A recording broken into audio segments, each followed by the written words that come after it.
Hormuz নিয়ে মুখোমুখি যুক্তরাষ্ট্র ও ইরান। একদিকে ওয়াশিংটনের হুমকি, অন্যদিকে তেহরানের পাল্টা জবাব।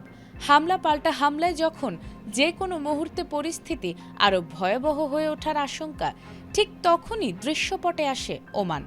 কিন্তু এতেই যেন সন্দেহ আরও বেড়েছে ইরানের আসল উদ্দেশ্য নিয়ে।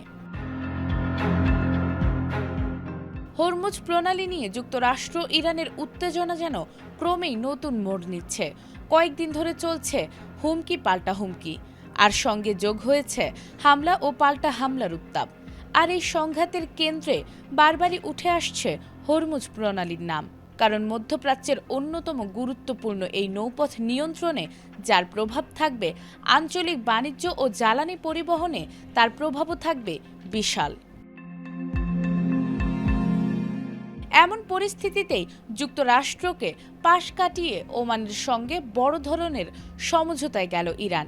সঠিক প্যাড আর সঠিক তথ্য দিয়ে এসব সামলে নিব এক হয়ে। Mona Lisa sanitary napkin. ৩ সপ্তাহ ধরে টানা আলোচনার পর হরমুজ প্রণালীতে বাণিজ্যিক জাহাজ চলাচলের নতুন সমুদ্র সীমা বা রুটের নকশা নিয়ে চুক্তি করেছে দুই দেশ।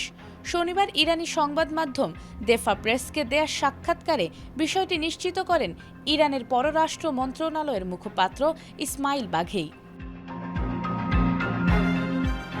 ইসমাইল বাঘেই বলেন, যুক্তরাষ্ট্রের বিভিন্ন বাধা সত্ত্বেও আলোচনায় অগ্রগতি হয়েছে এবং শেষ পর্যন্ত জাহাজ চলাচলের পথের মানচিত্র নিয়ে চুক্তি স্বাক্ষর সম্ভব হয়েছে।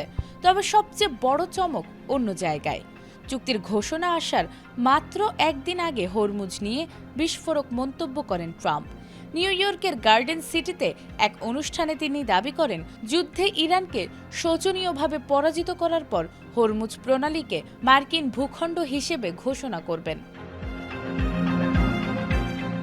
ট্রাম্পের এমন বক্তব্যের পরই কঠোর প্রতিক্রিয়া জানায় তেহরান। ইরানের পররাষ্ট্র মন্ত্রণালয় স্পষ্ট করে দেয়, হরমুজের ওপর ইরানের সার্বভৌমত্ব থাকবে, আর কোনো বিদেশি হুমকির কাছে নিজেদের জলসীমার অধিকার ছেড়ে দেবে না তারা। আর ঠিক এর মধ্যেই ওমানের সঙ্গে চুক্তি, অর্থাৎ যুক্তরাষ্ট্র যখন হরমুজের নিয়ন্ত্রণ নিয়ে দাবি তুলছে, তখন ইরানও বসে নেই, বরং ওমানকে সঙ্গে নিয়ে বাণিজ্যিক জাহাজ চলাচলের পথ নির্ধারণে এগিয়ে যাচ্ছে তেহরান। ফলে হরমুজ ঘিরে প্রশ্ন এখন একটাই, এটি কি শুধু জাহাজ চলাচলের চুক্তি, নাকি যুক্তরাষ্ট্রকে ঘিরে ইরানের বড় কোনো কৌশলগত বার্তা? নাজমুন নাহার জান্নাত, এটিএন বাংলা।